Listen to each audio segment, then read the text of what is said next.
When 12-year-old Jay and Jordan McGraw spoke shocking words to their multimillionaire father, everything changed.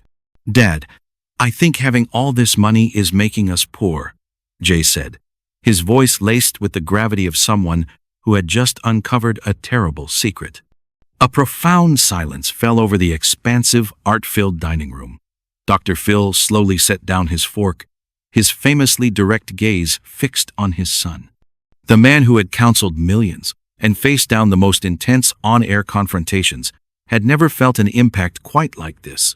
"What did you just say?" His voice was a low rumble, rougher than his television audience was used to. Jordan, the more reserved of the two, took a steadying breath and reinforced his brother's statement with an even more unsettling observation. "It's true, Dad. We have everything we could ever want, but we don't have you." The grandfather clock in the hall seemed to tick with unusual force. Dr. Phil, the man who had built a media empire on the foundation of fixing families, was being told his own was broken.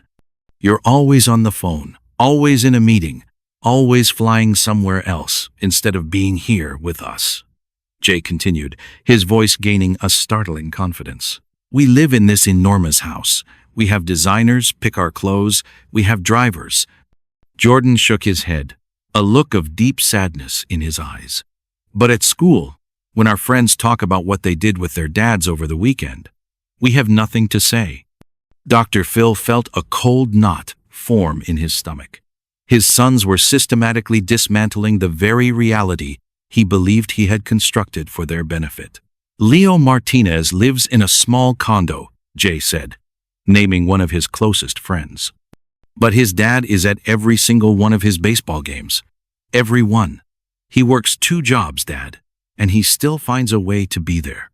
"They don't have a lot of money," Jordan added quietly, "but they have something we don't." Dr. Phil opened his mouth, a dozen rebuttals and psychological explanations forming in his mind. But no words came out. For the first time in his professional life, the man with all the answers was utterly speechless. "Dad," Jay leaned across the polished mahogany table, "you built an empire, but you're losing your family." As if on cue, Dr. Phil's phone buzzed on the table. The screen lit up. "Studio emergency. Urgent."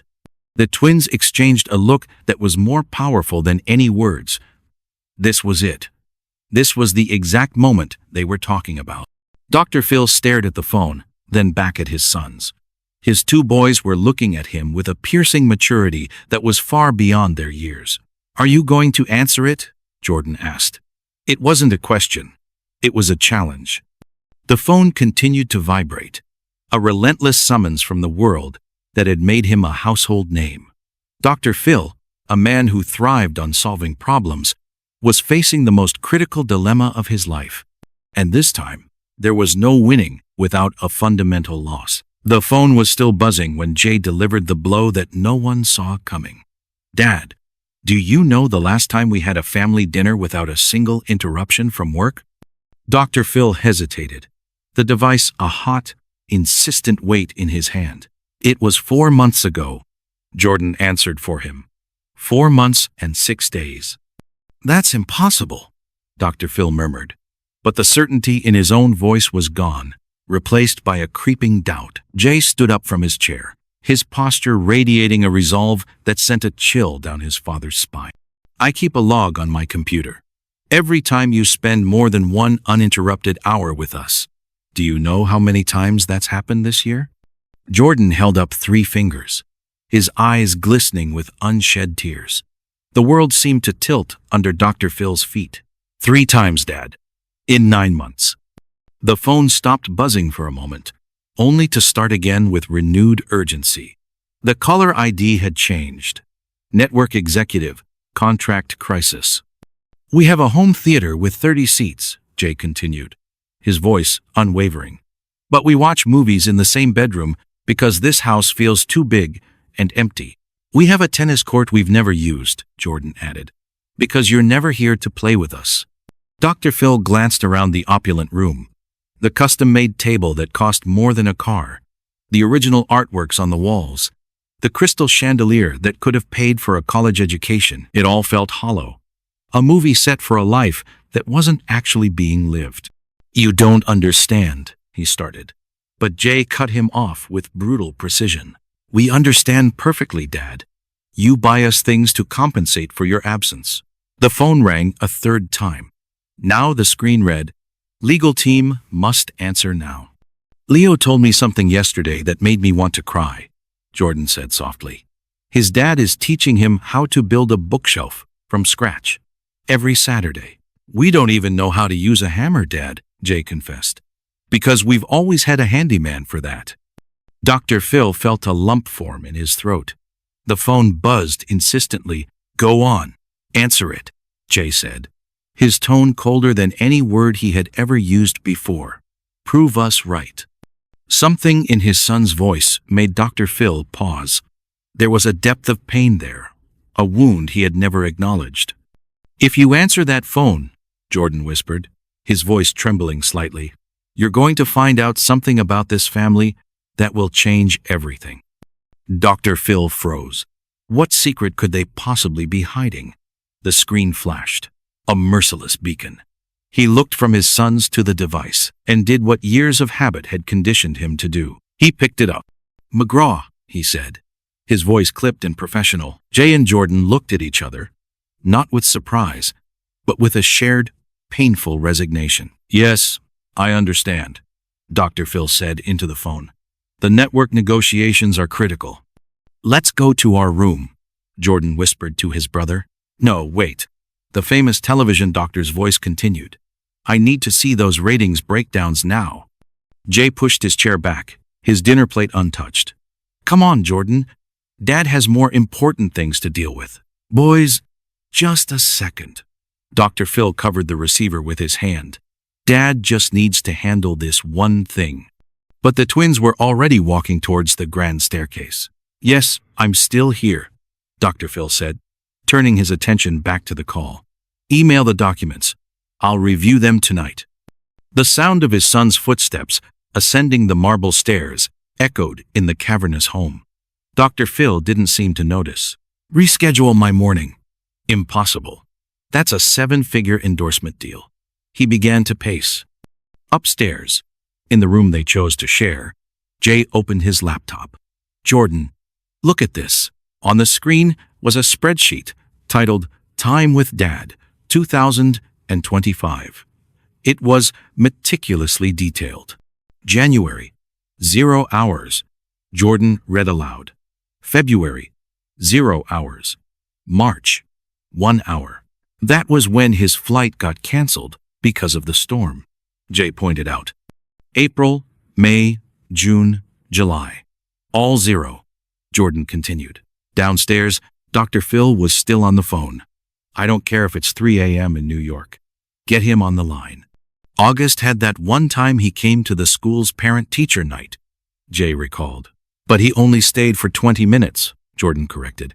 "He left before our teacher even finished talking." "Right. Doesn't count as a full hour." In the dining room, Dr. Phil finally ended the call. He looked around the empty space and realized he was alone. "Boys?" he called out. The only answer was silence. He climbed the stairs and found them in their room. "Sorry about that. It was an emergency," he said from the doorway. "The network contracts."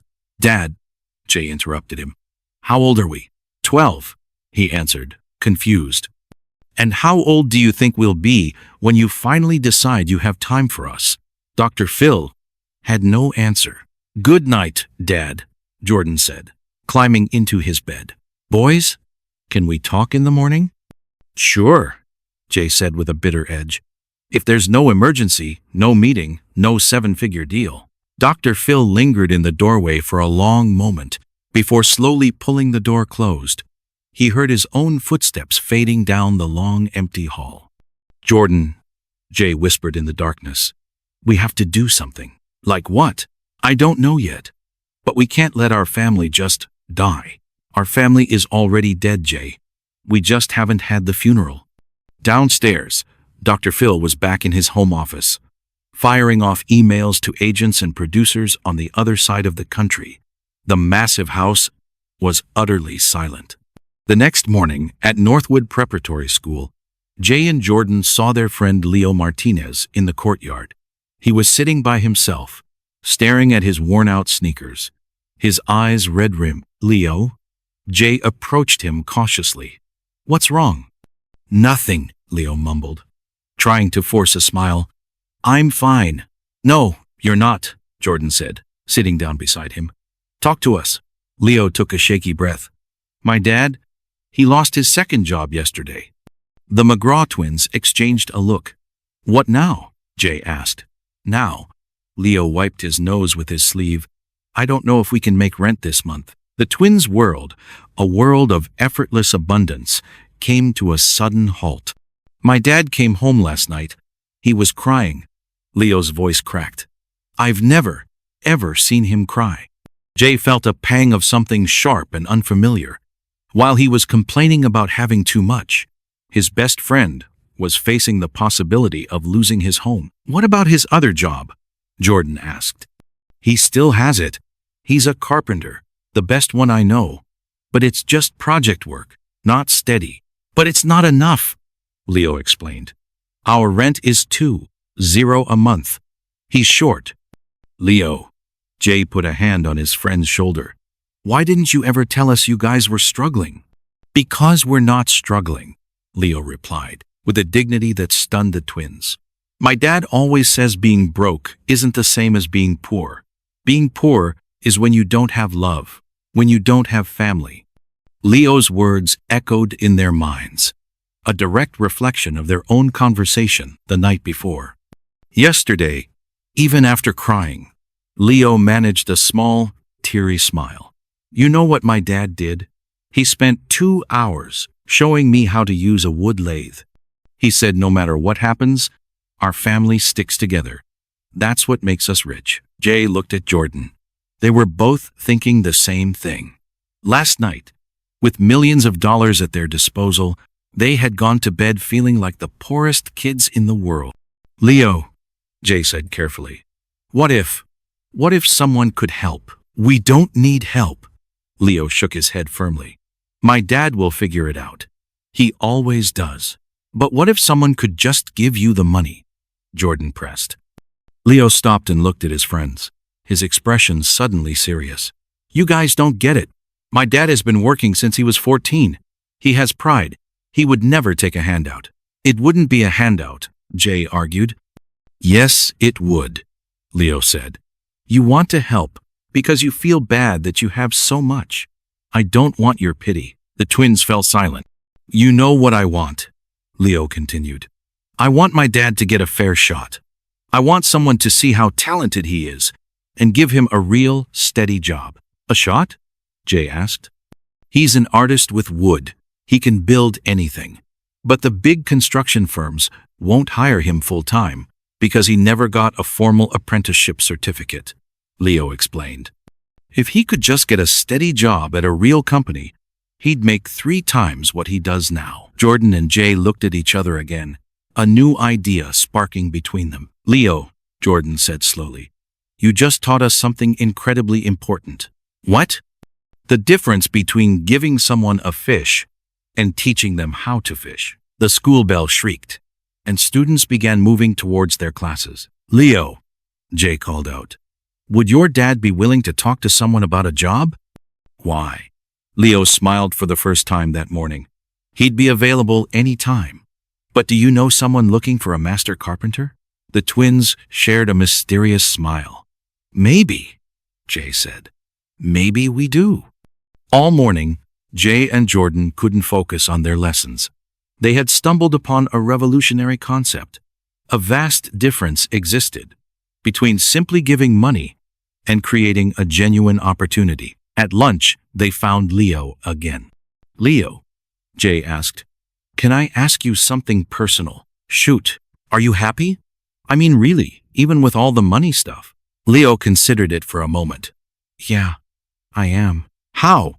Jordan asked, his curiosity genuine.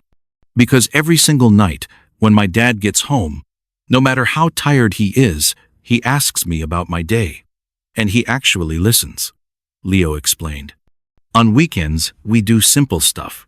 We go to the park, we work on projects in the garage, he teaches me things. And you feel loved? Jay asked. Every day, Leo answered without a flicker of doubt. My dad might not have money for fancy vacations, but he gives me something money can't buy. What's that? He gives me his time. The McGraw twins felt that familiar lump forming in their throats. Leo, Jordan said, you don't know it, but I think you just saved our family. What are you talking about? You just showed us exactly what we're missing. After school, Jay and Jordan walked straight into the office of the school counselor, Dr. Evans. Boys, Dr. Evans smiled. This is a surprise. What can I do for you? Dr. Evans, Jay went straight to the point. How do you help a family without making them feel ashamed? The counselor leaned back, intrigued. That's a very profound question. Is there something specific on your minds? Our friend Leo, Jordan explained. His family is having a tough time financially. And you want to help? Yes. But in the right way, Jay said. We don't want to just throw money at the problem. We want to give him a real chance. Dr. Evans's smile widened. You two never cease to amaze me. Have a seat. The twins sat in the plush chairs opposite her desk. First, Dr. Evans began, it's wonderful that you want to help. But tell me, why not just give them the money? Because Leo said his dad has pride, Jordan replied, and he wouldn't accept charity. And also, Jay hesitated, because we realized that just giving money doesn't actually fix the problem. Explain that, the counselor encouraged. If we give Leo's family the rent money for this month, they'll have the same problem next month, Jay reasoned. But if we help his dad get a better job, he can fix the problem for good. Dr. Evans clapped her hands together softly. Precisely. You've just articulated the difference between charity and empowerment. Empowerment? Jordan asked. Charity is giving a hungry person a fish, Dr. Evans explained. Empowerment is teaching them how to fish, and maybe even helping them buy a fishing pole. So how do we do that? Jay asked. How do we empower them? First, you need to understand what the family truly needs. You said Leo's dad is a carpenter, but he can't get a steady job because he lacks a certificate? Yes. There's your opportunity, Dr. Evans smiled. Perhaps you can help him get certified, or better yet, connect him with someone who values proven skill over a piece of paper. The twins looked at each other, excitement building. Dr. Evans, Jordan asked, do you know anyone who could give him a chance? I know a few people in the community, she said. But so do you. You just haven't realized it yet. We do? Think, Dr. Evans challenged them. Who do you know who owns large properties, maybe even a television studio, that always needs custom work and reliable maintenance? Jay's eyes widened. Our dad. He's always complaining about the set designers and contractors, and all his rich friends are always renovating their mansions, Jordan added. Now you're thinking like true agents of change. Dr. Evans praised them. But remember, the approach is everything. What do you mean? You can't go to your father and say, you have to hire Leo's dad because he's about to be evicted, she explained. That's still charity. You need to frame it as a business proposition. A business proposition? Jay asked, confused. Your father needs a reliable, on-call master carpenter, right? Someone to handle custom projects for his show and his properties, without the massive overhead of a big firm, Dr. Evans suggested. If he hires Leo's father, it's not a handout. It's a smart investment.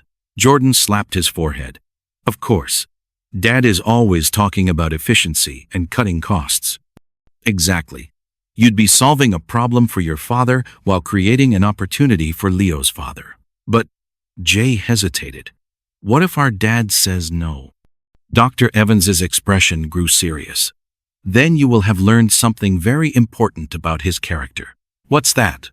A man with millions who can't make a smart investment in a hardworking family, especially when it benefits him, might be a man who needs to seriously re-evaluate his priorities. The twins left the counselor's office with a clear mission. They weren't just going to help Leo. They were going to test the heart of their own father. But first, they needed more information. They needed to understand how to leverage wealth for genuine change. "Jordan," Jay said as they walked down the school corridor, "I think we need to talk to someone who really gets this stuff." "Who?" "Remember that community outreach center the school partners with? The one that helps families get back on their feet?" "Yeah. Maybe someone there can teach us more about how to do this right." "Good idea. Should we go now?" "Let's go." The McGraw twins were about to discover that there were people who dedicated their lives to turning wealth into real transformation. And one of those people was about to change everything they thought they knew about money, family, and the purpose of life itself. The Northwood Community Outreach Center was located in a part of town the McGraw twins had only ever driven through. The buildings were older, the streets were narrower, and people were walking, not being driven in luxury cars. "Is this the right place?" Jordan asked, a little uneasily. "It's the address Dr. Evans gave us," Jay confirmed. They entered the modest but welcoming building. The walls were covered with children's artwork and flyers for community programs. "Can I help you, boys?" a kind-faced woman at a reception desk asked. "We're Jay and Jordan McGraw," Jay explained. "We'd like to speak to someone about how to help people." The woman smiled warmly. "I'm Sarah, the center's director. What kind of help are you thinking about?" "It's complicated," Jordan said.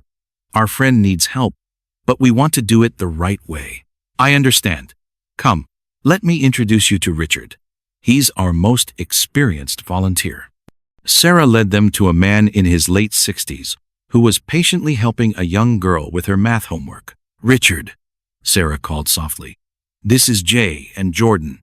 They want to learn about making a difference."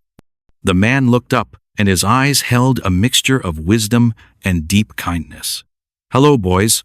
I'm Richard Peterson," he said, extending a hand. "What can I teach you?" "Mr. Peterson," Jay began, "how do you help someone without taking away their dignity?" Richard paused his work and gave the boys his full attention. "That is one of the most important questions a person can ask. Have a seat." They sat at a small, cluttered table. "First," Richard said, "tell me why you want to help." "Our friend Leo's family might get evicted," Jordan explained. "His dad lost one of his jobs. And do you have the financial means to help them?" Richard asked gently. The twins exchanged a look. "Yes," Jay admitted. "Our family has resources." Richard nodded slowly. "And what was your first instinct? To give them the money for rent?" "That was our first thought," Jordan confirmed. "But then we realized it wouldn't actually solve the problem." "Very good," Richard smiled. "You two are already miles ahead of most adults." "What do you mean?"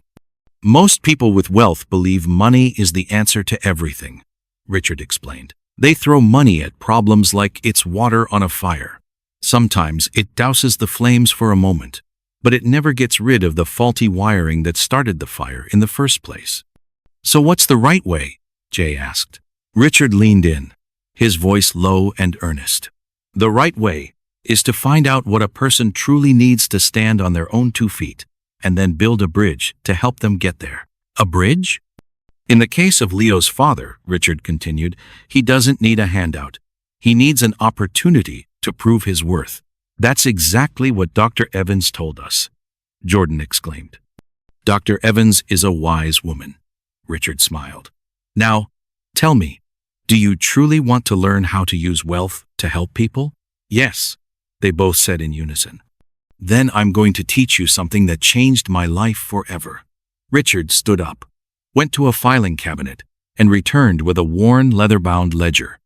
"This ledger contains the stories of every family I've helped over the past 20 years, he said, placing it on the table. "Do you want to know the difference between the families that succeeded and the ones that remained dependent?" The twins nodded eagerly. The ones who succeeded were given opportunities to grow. The ones who remained dependent were only given money. Richard opened the ledger to a specific page. "The Garcia family," he pointed. "The father lost his job at the factory 10 years ago. Instead of giving him money, we helped him get a commercial driver's license. Today, he owns his own small trucking company. He turned another page. The Williams family. The mother was a house cleaner, earning minimum wage. We helped her get a certification in elder care.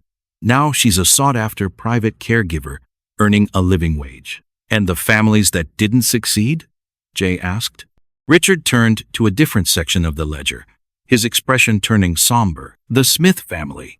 We gave them $10 a month for 2 years. The day the support stopped, they were in the exact same position as when they started. Why? Because they never learned how to fish. They just got used to us delivering fish to their door.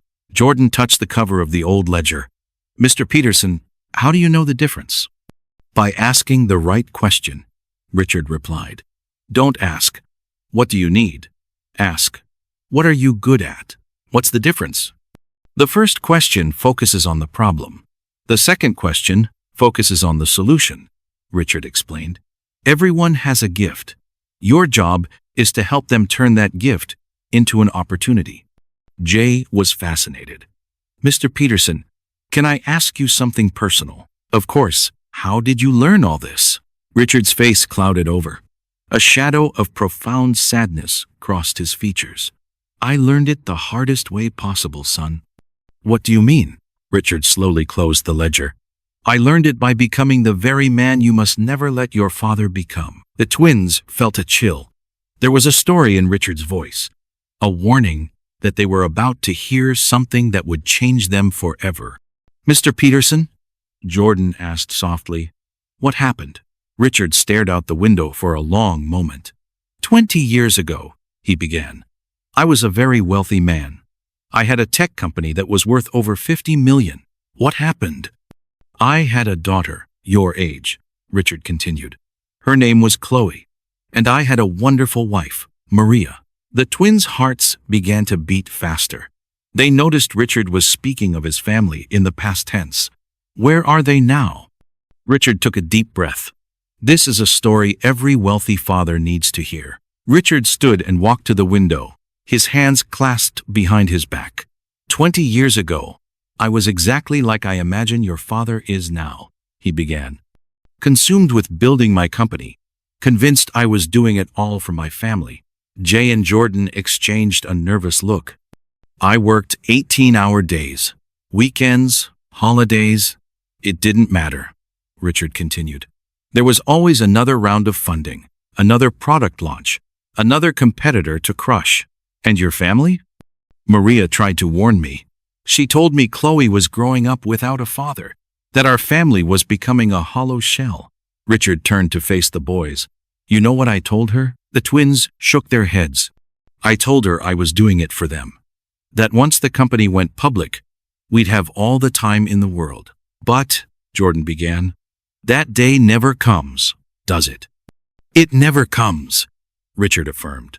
There's always another mountain to climb, another deal to close.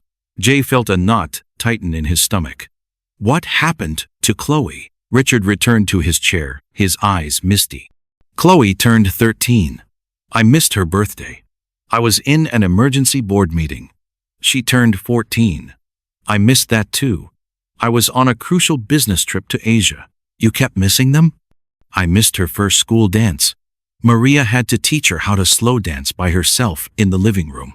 Richard wiped at his eyes. I missed her first heartbreak. I missed when she won the state science fair. I missed when she cried because she didn't get the lead in the school play. The twins were utterly silent, captivated by the raw pain in Richard's voice. When Chloe turned 16, Richard continued, she stopped asking me to come to her events. Why?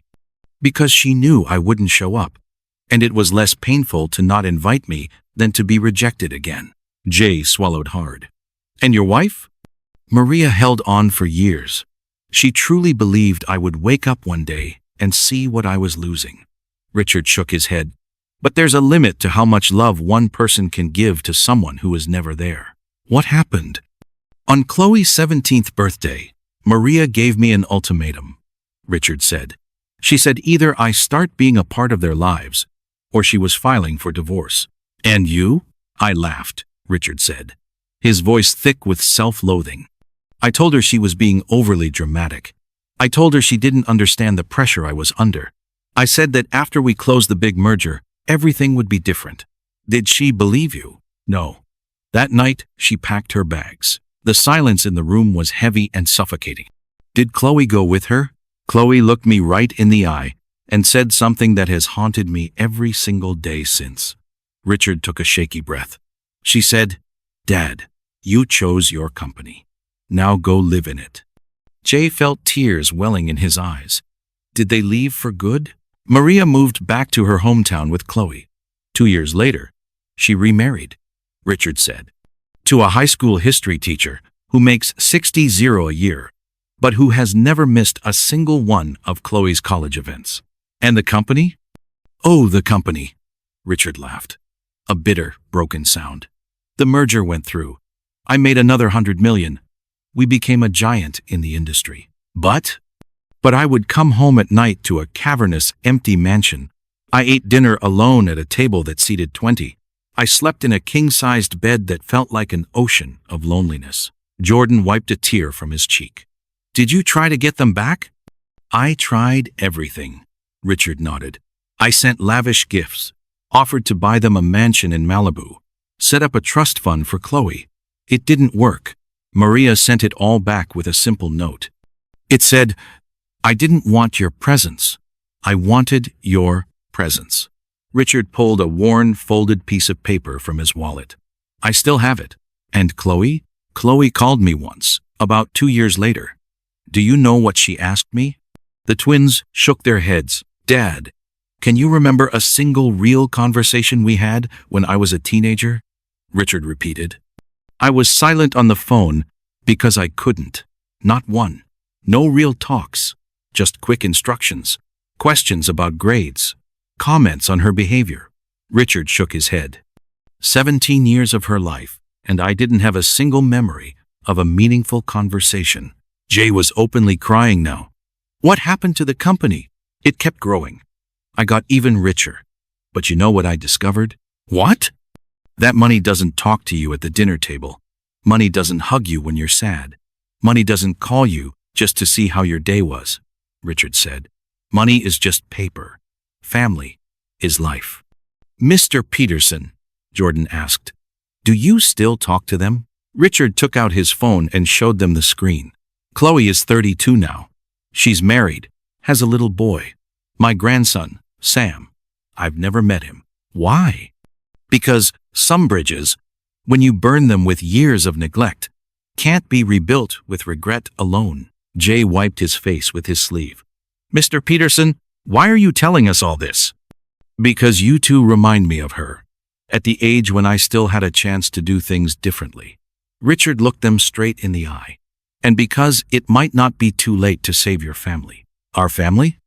Boys. Richard leaned forward, his expression intense. From what you've told me about your father, he is walking the exact same path I did. Is there a way to stop him? There is, but it won't be easy, Richard said. Men obsessed with success believe they are doing the right thing. They need a profound reality check. What kind of reality check? Richard smiled for the first time since his story began. You're going to confront your father, but not with anger. You're going to confront him with an alternative. An alternative? You're going to show him what it means to use wealth to serve others. You're going to create a project that requires him to work alongside you, Richard explained. And in the process, he will rediscover what truly matters. Jay's eyes widened. A project? A community initiative. Something that forces him to get out of his studio and get his hands dirty helping real people, Richard suggested. When powerful men work directly with those in need, they remember the humanity they've lost. But what if he says no? Richard's face grew serious. Then you will have your answer about what kind of man your father has become. Mr. Peterson, Jordan asked, would you help us create this project? Boys, Richard smiled. A genuine, hopeful smile this time. It would be the honor of my life to help 2 sons save their father. Why? Because I couldn't save myself. Maybe I can't get my Chloe back. but I can help Jay and Jordan McGraw keep their dad." The twins left the community center with a clear mission and a bold, terrifying plan. They were going to confront Dr. Phil, not with accusations, but with a chance for redemption. And if he refused, well, at least they would know where they stood. 3 days after Richard Peterson's devastating story, Jay and Jordan waited for their father to come home. It was 11:45 p.m., just as it had been nearly every night for the past decade. But this night would be different. This night, everything was on the line. They had spent 72 hours preparing. The 1072 hours with Richard, mapping out every detail, rehearsing every word, anticipating every excuse their father might deploy. They knew this was their one and only shot. The sound of the key in the front door echoed through the silent mansion. Dr. Phil walked in, his shoulders slumped from the weight of another 16-hour day, his suit jacket slung over his arm. He expected the house to be dark and empty, as usual. He expected to walk straight to his office, as usual. He expected to ignore his family once more, as usual. But when he switched on the living room lights, 2 small figures were waiting for him. "Boys?" He seemed genuinely startled to see them awake. "What are you doing up? It's almost midnight." Jay and Jordan were dressed in collared shirts and slacks, not pajamas. They stood with the solemn expressions of board members about to announce a hostile takeover. This was not a plea for attention. This was a summons. "We need to talk to you, Dad," Jay said, his voice steady and firm, in a way that made Dr. Phil pause. "It's about our family and your future." Dr. Phil let his briefcase drop to the marble floor. There was a quality in Jay's tone he had never heard before, a chilling finality, as if he were no longer a child asking for a bedtime story, but a judge about to deliver a verdict. "Boys, it's been a very long day," he began, the familiar excuse already on his lips. "I'm exhausted. Can we do this in the morning?" "No." The word came from Jordan, sharp and unyielding, and it stopped Dr. Phil cold. Jordan, who was always the quieter one, now stood at the foot of the stairs like a sentinel. "There is no tomorrow," he continued, his voice cutting through the air. "No more excuses. No more delays. No more we'll talk later. It's now." Dr. Phil looked at his sons as if seeing them for the first time. They had changed. They were no longer children who accepted his absence with quiet resignation. They were warriors, prepared for one last, desperate battle. "All right," he conceded, a strange unease settling in his gut. 5 minutes. Jay laughed. It was not a happy sound. It was a bitter, knowing laugh that was terrifyingly mature, coming from a 12-year-old. 5 minutes? He shook his head slowly. "Dad, you've been giving us 5 minutes for the last 10 years. This conversation will take as long as it needs to take. Even if it takes all night," Jordan added. "Even if you miss your morning show. Even if your entire media empire comes to a halt." Dr. Phil sank heavily into an Italian leather armchair. For the first time in his adult life, he felt out of his depth, vulnerable, as if he were the one on the stage being analyzed, and he already knew the diagnosis. "What is this about?" he asked, his voice weaker than he intended. Jay took a deep breath. "Dad, we met a man named Richard Peterson." "Who's Richard Peterson?" "A man who was exactly like you 20 years ago," Jordan said, each word chosen with surgical precision. "Wealthy, famous in his field, obsessed with his work, convinced he was building a better future for his family." Jay leaned forward, his eyes locked on his father's. "And today, he's a lonely old man who lost his wife and his daughter because he chose his company over his family, because he always believed there would be time for them later." Dr. Phil frowned, a growing defensiveness rising in his chest. "Boys, where have you been? Who is this man?" He's your future, Dad," Jordan interrupted. "If you don't change, if you continue on this path." "Path? What path?" Dr. Phil stood up, his professional persona kicking in. "I built all of this for you. This house, the best schools, every opportunity imaginable." "Stop," Jay's voice cracked like a whip, the sound echoing in the cavernous room. Stop talking about things. Stop talking about money. We are not problems that can be solved with a bigger allowance. The ensuing silence was deafening. Dr. Phil stared at his son as if he'd been slapped. Dad, Jay continued, his voice now controlled, but shaking with emotion. We're going to ask you one question, and we want one honest answer. Go on, he murmured. When was the last time we had a real conversation? Jay asked. A conversation where you weren't looking at your phone, where you actually listened, where you were 100% present with us. Dr. Phil opened his mouth. He scanned his memory, desperately searching for a recent example. 5 seconds passed. 10, 30. There was nothing. That's what we thought, Jordan said, his voice breaking. You can't remember because it hasn't happened. That's not fair, Dr. Phil protested weakly. I work hard, but it's for you. Lies, Jay shouted, the word exploding from him. Richard Peterson told himself the exact same thing. Do you know where his daughter is now? Where? Married to another man, Jordan revealed. Living 2,000 miles away with a son Richard has never met. She married a teacher who makes $60,000 a year. Jay pressed on relentlessly. But he never missed a single one of her school events. He never missed a birthday. He never chose work over her. Dr. Phil felt a cold dread creep up his spine. What do you want from me? Jay stood tall, like a prosecutor delivering his closing argument. We want you to choose. Right here, right now. You can continue on this path and lose us forever. Or you can change, while there is still a chance. That's emotional manipulation, Dr. Phil said, the clinical term sounding hollow and absurd. No, Dad, Jordan shook his head, a heartbreaking dignity in his voice. This is love, a desperate, last-ditch effort from two sons who are watching their father drown in his own success. This is your chance for redemption, Jay added. And it's the last one you're going to get. Jordan walked to a hiding spot behind the grand piano and retrieved a thick binder. When he placed it on the coffee table, Dr. Phil could see it was filled with charts, schedules, and proposals. We've designed a community project, Jay explained, an initiative to help families in this city who are struggling. Families like Leo's. Dr. Phil began to flip through the pages, a sense of astonishment growing within him.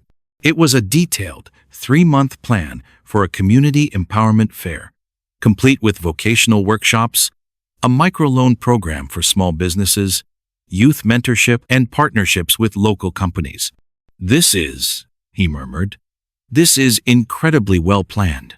We had help from Richard and Dr. Evans, Jordan confirmed.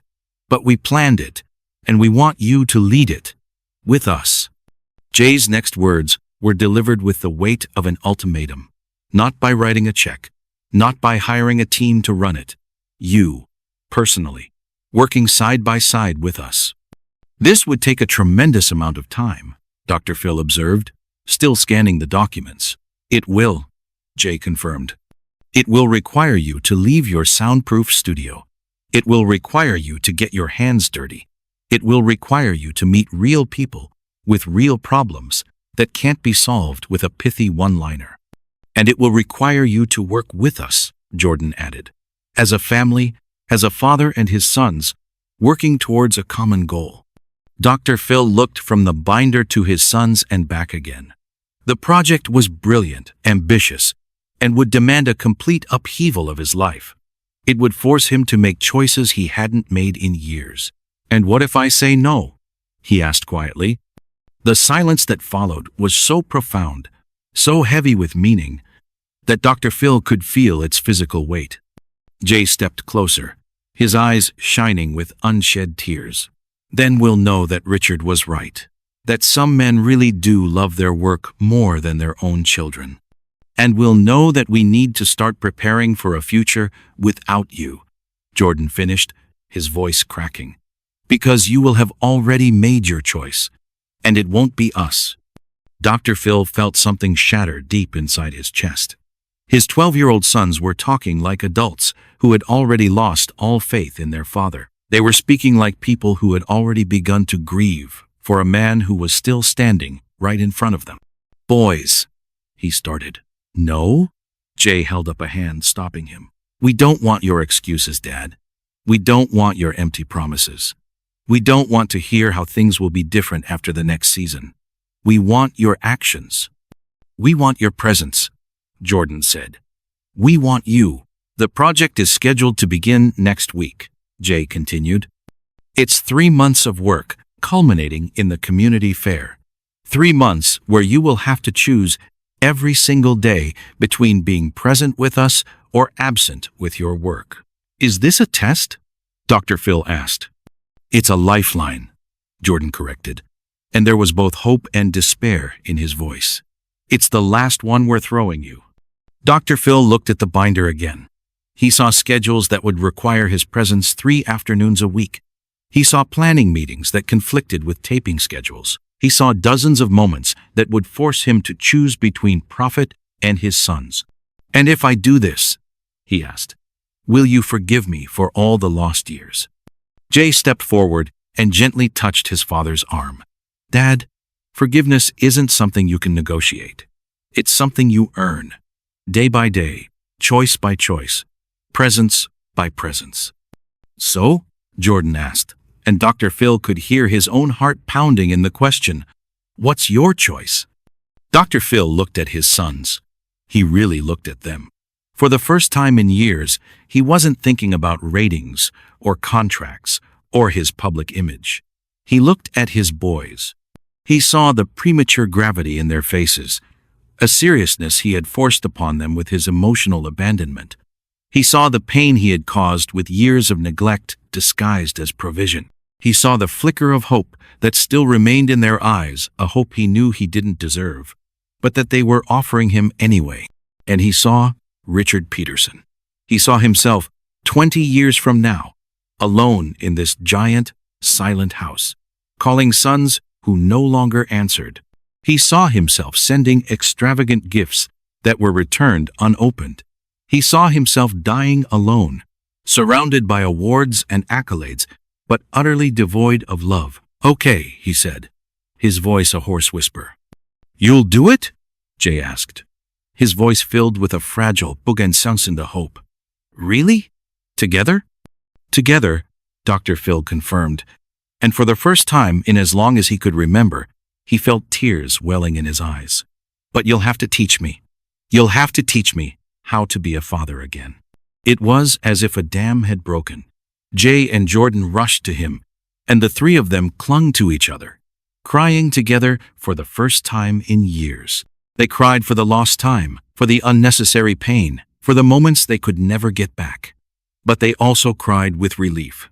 They cried with hope. They cried because, against all odds, the McGraw family had a chance to find its way back.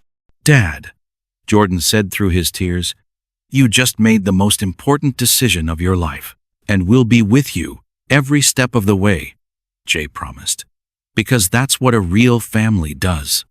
Dr. Phil held his sons tighter, knowing he had just been saved by 2 brave boys who had refused to give up on him. But he had no idea how profoundly this choice would transform him, or how many other lives they were about to touch. The journey of redemption had just begun.